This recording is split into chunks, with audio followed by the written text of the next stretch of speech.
तो हेलो प्यारे प्यारे बच्चों, आप सभी का स्वागत है आज की इस नए वीडियो में नए टॉपिक के साथ। बच्चों, आशा करता हूं कि आप सभी बहुत ही मस्त होंगे और अपने अपने पढ़ाई में अच्छे से व्यस्त होंगे। तो आज के इस प्यारे से टॉपिक में क्या समझने वाले हैं, ध्यान देंगे यहाँ पर बच्चों। चैप्टर 1 का अर्थात बच्चों विद्युत आवेश तथा क्षेत्र का आज का यह जो लेक्चर है, कौन सा है, लेक्चर नंबर 3 है बच्चों, जिसके अंतर्गत हम लोग विद्युत द्विध्रुव क्या होता है इसको हम लोग परिभाषा सहित उदाहरण सहित समझने वाले हैं। और बच्चों उसके बाद विद्युत द्विध्रुव आघूर्ण क्या होता है इसको भी हम आसानी से आज की इस वीडियो में आपको समझाने वाले हैं। तो चलिए अब हम बिना किसी समय गवाए इस टॉपिक को जल्दी से समझने का प्रयास करते हैं।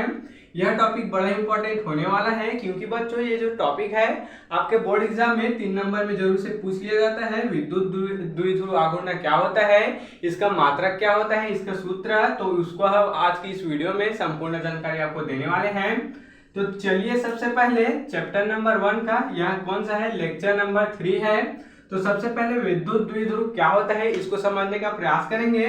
देखेंगे बच्चों यहाँ पर क्या है, यहाँ पर प्लस क्यू आवेश है, मान लेते हैं यह क्या है, प्लस क्यू आवेश है एक बिंदु पर, और यही बच्चों दूसरे बिंदु पर क्या है, माइनस क्यू आवेश है। देखेंगे यहाँ पर माइनस क्यू आवेश है, और दोनों के बीच की दूरी क्या है बच्चों, दोनों के बीच की दूरी क्या है, 2L है। देख सकते हैं यहाँ पर 2L है। तो इसी को क्या कहते हैं, इसी को विद्युत द्विध्रुव कहते हैं। देख सकते हैं दो बराबर परिणाम के, लेकिन बच्चों अलग अलग होंगे, दो बराबर परिणाम के लेकिन दोनों का जो आवेश है वह अलग अलग होगा। देख सकते हैं एक में प्लस आवेश है, एक में माइनस आवेश है। तो इसी को बोला गया है कि इसके परिभाषा में क्या बोला गया बच्चों, दो अलग अलग आवेशों के बीच की जो दूरी होती है यानी कि अल्प जो दूरी होती है उसी को क्या कहते हैं, विद्युत द्विध्रुव आघूर्ण कहते हैं। चलिए अब हम इसको यहाँ पर समझने का प्रयास करते हैं।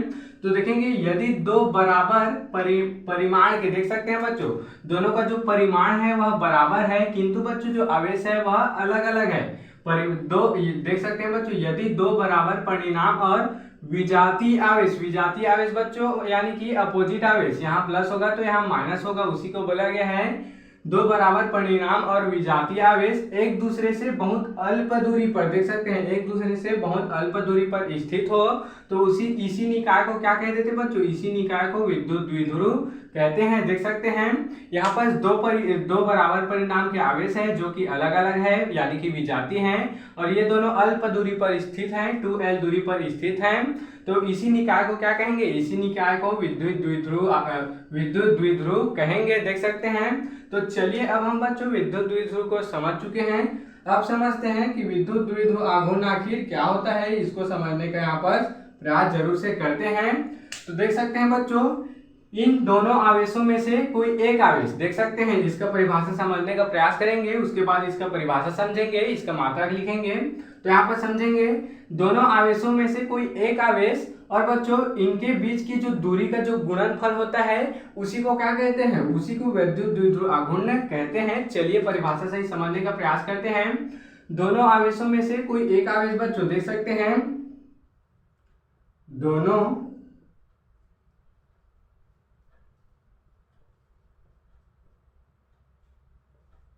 आवेशों में से कोई एक आवेश, देख सकते हैं कोई एक आवेश, और बच्चों देख सकते हैं दोनों आवेशों में से कोई एक आवेश और दोनों की बीच की दूरी, दोनों की जो बीच की दूरी होती है बच्चों, दोनों की जो बीच की दूरी होती है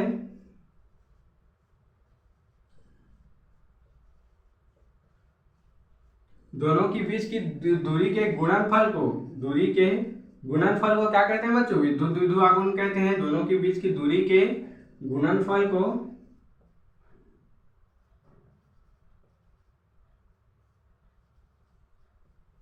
क्या कहते हैं, विद्युत द्विध्रुव आघूर्ण।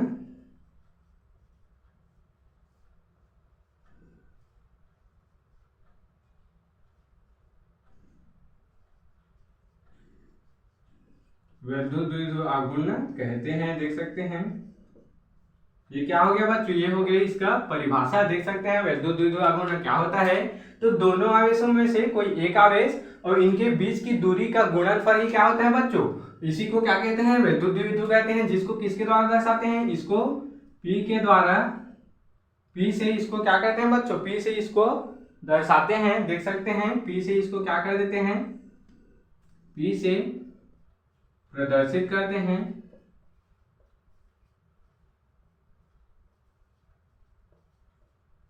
देख सकते हैं बच्चों इसको पी से प्रदर्शित करते हैं। अब इसका सूत्र समझ लेते हैं बच्चों।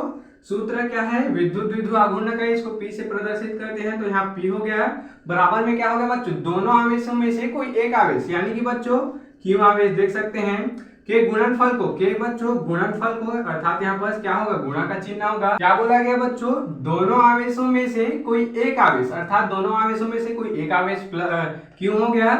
उसके बाद दोनों की बीच की दूरी क्या है बच्चों, 2L है, और इसी के गुणनफल को क्या कहते हैं, विद्युत द्विध्रुव आघूर्ण कहते हैं। तो ये क्या बन गया बच्चों, इसका सूत्र यहाँ पर बन गया, देख सकते हैं। या फिर इसी को और कैसे लिख सकते हैं बच्चों, P बराबर 2L क्यू अर्थात आवेश, ऐसे भी इसको लिख सकते हैं, देख सकते हैं। अब बात करते हैं इसकी मात्रक की बच्चों। इसका मात्रक क्या होता है, तो क्यू का अर्थात क्या हो गया बच्चों, क्यू का मात्रक क्या हो गया, कूलाम, देख सकते हैं क्यू का क्या हो गया, कूलाम। और बच्चों कूलाम और 2L अर्थात क्या है, वहां पास लंबाई है, तो कूलाम मीटर इसका क्या हो गया बच्चों, यहाँ पास कूलाम मीटर इसका हो गया मात्रक, देख सकते हैं। तो इस प्रकार से बच्चों बोर्ड एग्जाम में आपको पूछ लिया जाएगा कि विद्युत द्विध्रुव आघूर्ण क्या होता है, इसकी परिभाषा तथा बच्चों इसका जो सूत्र होता है उसको और इसका मात्रक बताइए। तो आप इतना इसको लिख दीजिएगा। आपको फुल नंबर इसमें 3 नंबर आपको, या फिर 2 नंबर का पूछा जाएगा, 2 नंबर आपको पूरा मिल जाएगा। तो इस प्रकार से बच्चों आज के इस टॉपिक में हम लोग विद्युत द्विध्रुव तथा विद्युत द्विध्रुव आघूर्ण को समझ चुके हैं। आप इसका स्क्रीनशॉट यहाँ पर ले सकते हैं।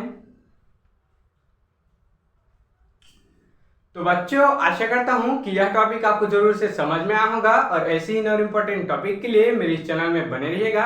अगर आप इस चैनल में नए हो तो इसको जल्दी से सब्सक्राइब करके बेल वाले आइकन को दबा दीजिए बच्चों, ताकि आपको मेरी ऐसे ही अच्छे इंफॉर्मेटिव वीडियो और इम्पोर्टेंट वीडियो की नोटिफिकेशन सबसे पहले आप तक ही पहुंचती रहे, और आप 12th बायोलॉजी की तैयारी और 12th फिजिक्स की तैयारी अच्छे से कर पाए। तो चलिए बच्चों फिर मिलते हैं किसी नेक्स्ट वीडियो में नए टॉपिक के साथ। तब तक के लिए जय हिंद, जय भारत।